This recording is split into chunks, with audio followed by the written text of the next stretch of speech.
Biology পরীক্ষার জন্য কোন 6টা চিত্র তোমার বাসা থেকে অবশ্যই প্র্যাকটিস করে যাওয়া উচিত, ওই 6টা চিত্র নিয়ে আমাদের আজকের ভিডিও।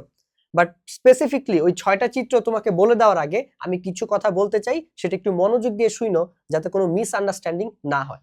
দেখো, আমি অলরেডি তোমাদেরকে যে সাজেশনস ভিডিওগুলো বানিয়েছি বা রিভিশনস ভিডিওটা বানিয়েছি, সেখানে ভাইয়া তোমাদেরকে বলেছিলাম যে বায়োলজির ক্ষেত্রে তুমি যদি কোনো চ্যাপ্টার থেকে অ্যান্সার করতে চাও, মানে তোমার নিয়ত থাকে যে ভাই আমি এই চ্যাপ্টার থেকে অ্যান্সার করবই, তাহলে তুমি চেষ্টা করবে ওই চ্যাপ্টারটা ফুল পড়ার জন্য। কেন ফুল চ্যাপ্টার পড়তে বলেছি, আশা করি ওই ভিডিওগুলো যারা দেখেছো তারা জানো। আমি তোমাদেরকে প্রমাণ সহ দেখিয়েছি যে প্রত্যেকটা টপিক থেকে প্রশ্ন আসে। আমি যদি একটু উদাহরণ দিয়ে বুঝাই যাতে তোমরা বুঝতে পারো, যে অধ্যায় 2 থেকে তোমার যে টপিকগুলো আছে সবগুলো টপিক থেকে প্রশ্ন আসছে। তোমার অধ্যায় 2 তে কি আছে বলো তো? এই যে টিস্যু আছে, এই যে পেশি টিস্যুগুলা, তারপর হচ্ছে গিয়ে তোমার এই যে কোষীয় অঙ্গাণুগুলা, প্লাস্টিড, তারপরে মাইটোকন্ড্রিয়া, এগুলো থেকে প্রশ্ন আসে। যোজক টিস্যু থেকে বা যে রক্ত যোজক টিস্যু, সেটা থেকে প্রশ্ন আসে। তারপর হচ্ছে গিয়ে তোমার এই যে এটাকে কি বলে, মানে ঐচ্ছিক পেশি অনৈচ্ছিক পেশি, এই টপিক থেকে প্রশ্ন আসে। উদ্ভিদের পরিবহন টিস্যু, তোমার হচ্ছে গিয়ে এই যে জাইলেম ফ্লোয়েম, এগুলো থেকে কোশ্চেন আসে। ট্রাকিড ভেসেল থেকে কোশ্চেন আসে। তারপরে লাস্টের দিকে যে টপিকগুলো আছে পেশি টিস্যু, সেটা তো বলছি ভাই, এখান থেকে কোশ্চেন আসে। সো প্রত্যেকটা টপিক থেকেই অধ্যায় 2 হচ্ছে গিয়ে প্রশ্ন আসছে। এখন তুমি যদি স্পেসিফিকলি কয়েকটা টপিক পড়ে যাও, ইউ নেভার নো যে তোমার বোর্ডে আসলে ওই টপিক থেকে প্রশ্ন আসবে কিনা।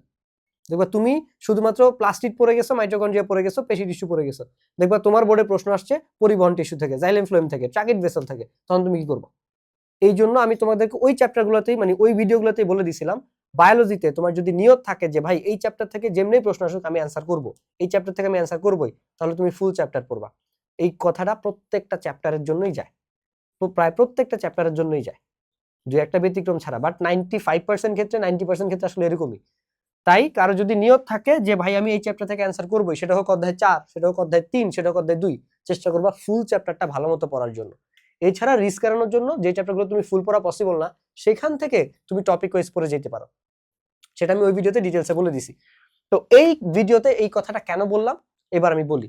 এই যে 6টা চিত্র ভাইয়া তোমাকে দাগাই দিব, এগুলো মোস্ট ইম্পর্টেন্ট, আসার সম্ভাবনা অনেক বেশি, অনেক বেশি, কারণ এগুলোই বেশিবার আসছে। সেটা তুমি নিজে টেস্ট পেপার অ্যানালাইসিস করলে, বা যেহেতু অলরেডি পড়ে ফেলছো, তোমার নিজেরও আইডিয়া আছে, তুমি নিজে রিলেট করতে পারো যে ইয়েস ভাই ঠিক কথাই বলছে। বাট একটা চ্যাপ্টারে, মানে এগুলো কি শিওর যে সব বোর্ডেই আসবে? না, but there is a high chance যে এগুলো আসার পসিবিলিটিস বেশি। এখন ভাই একটু উদাহরণ দিয়ে বুঝাই। ধরো শুধুমাত্র অধ্যায় 2 যে পরিমাণ চিত্র আছে, তুমি নিজে চিন্তা করো, তোমার এখান থেকে কোষীয় অঙ্গাণুগুলোর চিত্র, মানে কোষীয় অঙ্গাণুগুলোর চিত্র আছে। মাইটোকন্ড্রিয়া, আমি যদি একটু লেখার চেষ্টা করি, দেখো এখান থেকে তোমার মাইটোকন্ড্রিয়া আছে, প্লাস্টিড আছে মোস্ট ইম্পর্টেন্ট গুলোর মধ্যে। হ্যাঁ, তুমি সেন্ট্রিওল, নিউক্লিয়াস, ওগুলো আমি বাদই দিলাম। তারপরে ধরো সরি নিউরন আছে, নিউক্লিয়াস আছে, তারপরে নিউরন আছে, আমি সবগুলো আঁকলাম না। এই যে কোষ প্রাচীর, তারপরে সেন্ট্রিওল, যা যা আছে এগুলো, হ্যাঁ, সাইটোপ্লাজম, এগুলো আমি বাদই দিলাম। জাস্ট মোটামুটি ইম্পর্টেন্ট, মোস্ট ইম্পর্টেন্ট যেগুলো সেগুলো লিখতেছি। তারপরে যে ধরো ট্রাকিড ভেসেল, এগুলাও আসে। তারপর হচ্ছে কি তোমার যে জাইলেম ফ্লোয়েম, পরিবহন টিস্যু, এগুলো আছে। তারপরে এগুলোর ছবি আছে। তারপর তোমার পেশি টিস্যুর ছবি আছে। তারপরে এই যে টিস্যুর প্রকারভেদগুলোর ছবি আছে। তো এত ছবি কি তুমি আসলে প্র্যাকটিস করতে পারবা? পারবা না। কিন্তু তার মধ্যে দেখো mitochondria important, plastid important, nucleus important, neuron important, তারপরে পরিবহন টিস্যু ইম্পর্টেন্ট, পেশি টিস্যু ইম্পর্টেন্ট। তো অধ্যায় 2 থেকেই 6টা হয়ে যাইতেছে, অধ্যায় 2 থেকেই 6টা হয়ে যাইতেছে। তো আমি কি 6টাই দিব নাকি তোমাকে? তাহলে আর এটা সাজেশন ভিডিও কিরকম হইলো, তাই না? তো এই জন্য ভাইয়া সব দিচ্ছি না, তোমার পুরো সিলেবাসের মধ্যে থেকে আমি 6টা মোস্ট ইম্পর্টেন্ট ছবি দিয়ে দেই। পরীক্ষার হলে যাওয়ার আগে তুমি হচ্ছে এগুলো একটু দেখে যাও। যেমন অধ্যায় 2 থেকে ভাইয়া শুধুমাত্র মাইটোকন্ড্রিয়াকে রাখছি, প্লাস্টিডকে রাখছি। তুমি নিজে টেস্ট পেপার খুলে দেখো, এগুলো থেকে এই রিলেটেড প্রশ্ন বেশি আসছে। আর বায়োলজিতে ফুল মার্কস পাইতে হইলে অনেক সময় হয় কি, প্রশ্নের মধ্যেই ছবি দিয়ে দেয়। এই যে চিহ্নিত ছবি দেয় না, জাস্ট এতটুকু ছবি দেয়। ঠিক আছে, জাস্ট এতটুকু ছবি তোমার দিয়ে রাখবে, এই যে এটা কি, তুমি বুঝবা যে প্লাস্টিক, কারণ প্লাস্টিক যে খাদ্য প্রস্তুতির সাথে রিলেটেড, তুমি ওটার ব্যাখ্যা দিবা। ভাই সাথে যদি তুমি চিহ্নিত ছবিটা দিয়ে দাও, 4/4 পাওয়ার সম্ভাবনা অনেক বেশি, 4/4 সম্ভাবনা অনেক বেশি। ঠিক আছে, অনেক বেশি। কি তুমি যদি অ্যান্সার ঠিক থাকে আর ছবি ঠিক থাকে, এমনিতেই তুমি 4 পেয়ে যাবা। ছবি দেখা মাত্রই স্যার 4 দেওয়ার মাইন্ডসেটে চলে যাবে। ছবি দেখা মাত্রই স্যার 4 দেওয়া, তোমাকে 4/4 দেওয়ার মাইন্ডসেটে চলে যাবে।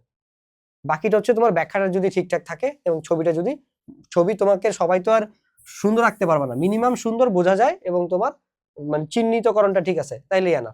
সো অধ্যায় 2 থেকে প্লাস্টিডের ছবিটা, মাইটোকন্ড্রিয়ার ছবিটা অবশ্যই এঁকে যাবা।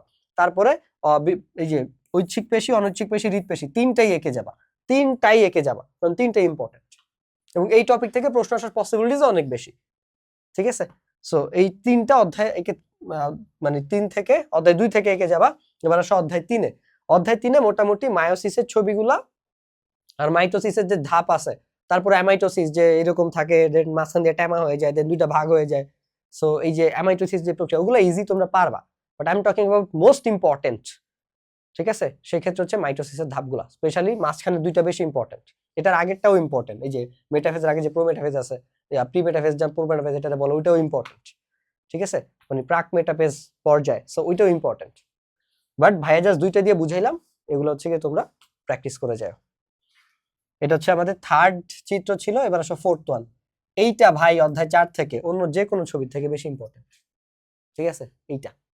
সো এইগুলা তোমাদের যারা ভবিষ্যতে পড়বা ভাই, ভবিষ্যতে মানে ট্রাস্ট মি, এসএসসি এইচএসসি তে যা পড়বা, ভবিষ্যতে যেই সাবজেক্টই পড়ো, অনেক কিছু তোমরা রিলেট করতে পারবা।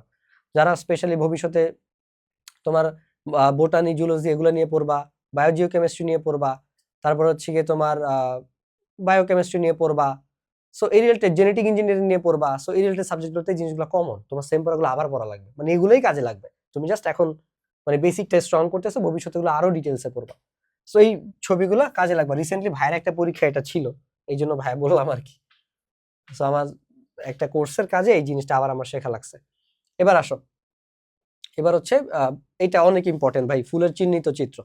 ফুলের চিহ্নিত চিত্র অনেক ইম্পর্টেন্ট, এটা আমি তোমাদেরকে সাজেশনস ভিডিওতে দেখাইছিলাম যে এই টপিক থেকে কি পরিমাণ প্রশ্ন আসে, এবং ওই চ্যাপ্টার থেকে যে টপিকগুলো দুইটা, তিনটা না চারটা টপিক দাগাই দিছি, তার মধ্যে এই দুইটা টপিকই ছিল। একটা হচ্ছে ফুলের চিহ্নিত চিত্র, একটা হচ্ছে যে নিষেকের এই চিত্রটা।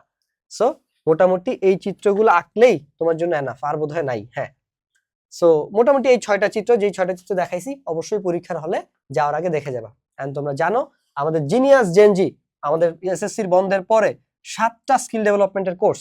এখানে একটা জিনিস হচ্ছে গিয়ে তোমাদেরকে এছাড়া leadership, time management, presentation, public speaking, AI এবং মার্কেটিং, এই 6টা স্কিল তোমাদেরকে ভাই শিখাবো। এন্ড আরেকটা হচ্ছে গিয়ে কি, মানি ম্যানেজমেন্ট। ঠিক আছে, মানি ম্যানেজমেন্ট সবার জন্যই ফ্রিতে থাকবে। সো এই জিনিসগুলো তোমরা শিখতে পারবা মাত্র 490 টাকায়। আমরা প্রথম 10 জনের জন্য দিছিলাম, পরে শুধু টিম তাণ্ডব মেম্বারদেরকে দিছি, পরে এখন আমরা প্রথম 100 জনের জন্য দিচ্ছি। সো অলরেডি 40 জনের মতো প্রায় এনরোল করে ফেলছে, বাকি আসো আরো 60 জনের মতো। কারণ এর পরবর্তীতে ভাইয়া এগুলোর জন্য আলাদা ভিডিও বানাবো, বুঝছো? এগুলোর জন্য আলাদা ভিডিও বানাবো যে কেন লিডারশিপ শেখা প্রয়োজন, কেন হচ্ছে মার্কেটিং তোমার এখন শেখা প্রয়োজন, কেন হচ্ছে তোমার presentation, time management, public speaking এগুলো এখন থেকে শেখা প্রয়োজন। সো আমি যখন ভিডিও বানাবো সেগুলোর জন্য আমার থাম্বনেল বানাইতে হবে, এডিটর ভিডিওগুলো এডিট করতে হবে, যেহেতু এগুলো নর্মাল গাইডলাইন ভিডিও না, পোলাপাইন দেখবে না, তো ওইভাবে আমাদেরকে স্টোরি টেলিং করতে হবে, রং চং লাগাইতে হবে। তো রং চং লাগাইতে গেলে পরিশ্রম বেশি, তখন পরিশ্রমের টাকাটাও আমরা কি করে নিব, তুলে নিব। বাট এখন এই ভিডিওগুলোতে যেহেতু প্রমোশন করতেছি, রং চং লাগানো লাগতেছে না, এক্সট্রা কোনো কস্টিং যাইতেছে না, ইফোর্টস দেওয়া লাগতেছে না, তাই ডিসকাউন্ট দিতেছি, 490 টাকায় নিয়ে নাও। ঠিক আছে, তুমি যদি মনে করো ভাই 20 তারিখের পরে নিব, তখন 20 তারিখের পরে অনেকেই নেওয়ার জন্য মাইন্ডসেট তৈরি হবে, বা ওই ভিডিওগুলো দেখার পরে যেগুলো আমি স্পেসিফিকলি এগুলো নিয়ে বানাবো, যে কেন লিডারশিপ শেখা প্রয়োজন, কেন মার্কেটিং শেখা প্রয়োজন, বা স্কিল ডেভেলপমেন্ট কি কি স্কিল তোমার এই বয়সে ডেভেলপ করা উচিত, বেসিসে বন্ধ ডেভেলপ করা উচিত, ওই ভিডিওগুলোর জন্য আমাদের রিফোর্স দিতে হবে। এন্ড তখন কিন্তু ইফোর্সের কস্টিং ভাইয়া তুলে নিব, তখন আমরা 990 টাকা যেটা রেগুলার ফি, সেটা দিয়ে তোমার কিনতে হবে।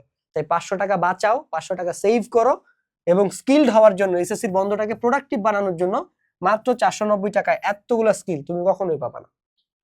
ঠিক আছে, কখনোই পাবা না। সো এখানে 6টা আছে, বাট টোটাল আসলে 7টা তোমাদেরকে শেখানো হবে। সো এগুলো যদি শিখতে চাও, আমাদের সায়েন্স বেকারির ফেসবুক পেজে যোগাযোগ করো, তাহলে এনরোল করতে পারবা। আশা করতেছি খুব দ্রুত জিনিয়াস জেনজি ক্লাসে তোমাদের সাথে ভাই দেখা হবে। সে পর্যন্ত সবাইকে ধন্যবাদ। আসসালামু আলাইকুম।